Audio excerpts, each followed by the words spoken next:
तो दुर्गा अष्टमी 2024 में 10 या 11 अक्टूबर को है। जाने सही तारीख, अष्टमी, नवमी और पारण के बारे में और कन्या पूजन शुभ मुहूर्त।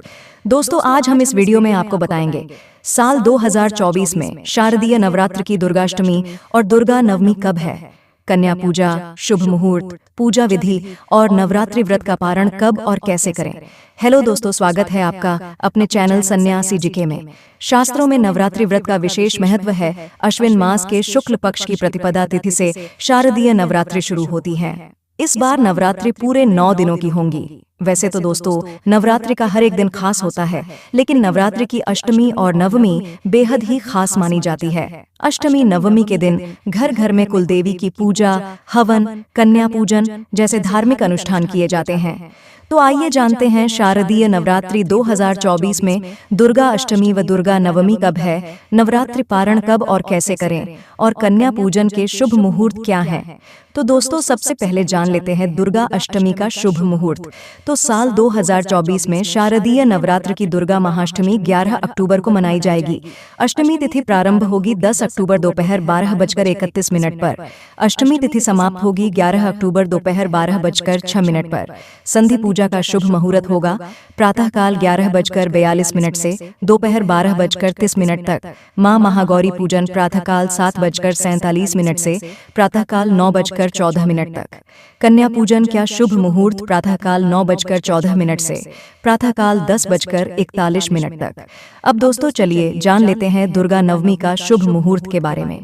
तो दोस्तों, साल 2024 में शारदीय नवरात्र की दुर्गा महानवमी भी 11 अक्टूबर को ही मनाई जाएगी। नौमी तिथि प्रारंभ होगी 11 अक्टूबर दोपहर 12:08 पर। नवमी तिथि समाप्त होगी 12 अक्टूबर प्रातःकाल 10:58 पर। वहीं नवरात्रि व्रत का पारण 12 अक्टूबर को ही किया जाएगा और इसी दिन विजयदशमी दशहरा भी मनाया जाएगा। तो चलिए अब जान लेते हैं कि कन्या पूजन कब और कैसे करें। नवरात्र की अष्टमी नवमी को कन्या पूजन कराया जाता है। कन्या पूजन में 2 से 10 वर्ष तक की कन्याओं की पूजा की मान्यता है।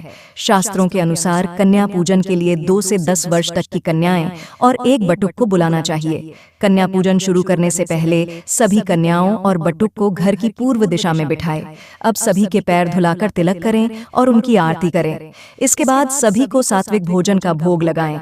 अंत में कन्याओं और बटुक को दान दक्षिणा देकर उनका आशीर्वाद लेना चाहिए। तो मेरे साथियों, चलिए अब जान लेते हैं नवरात्रि व्रत का पारण विधि। तो दोस्तों, शास्त्रों के अनुसार नवरात्रि व्रत के पारण के लिए सबसे उत्तम तिथि नवमी तिथि की समाप्ति और दशमी तिथि के आरंभ को माना गया है, लेकिन आपको अपने यहाँ के मान्यताओं और नियमों के अनुसार पारण करना चाहिए। आप जिस दिन भी पारण करें, सबसे पहले मां दुर्गा की पूजा कर उन्हें भोग लगाएं और फिर हवन करें। हवन के बाद कन्या पूजन करके कन्याओं को भोग लगाने के बाद ही दुर्गा प्रतिमा का विसर्जन करना चाहिए।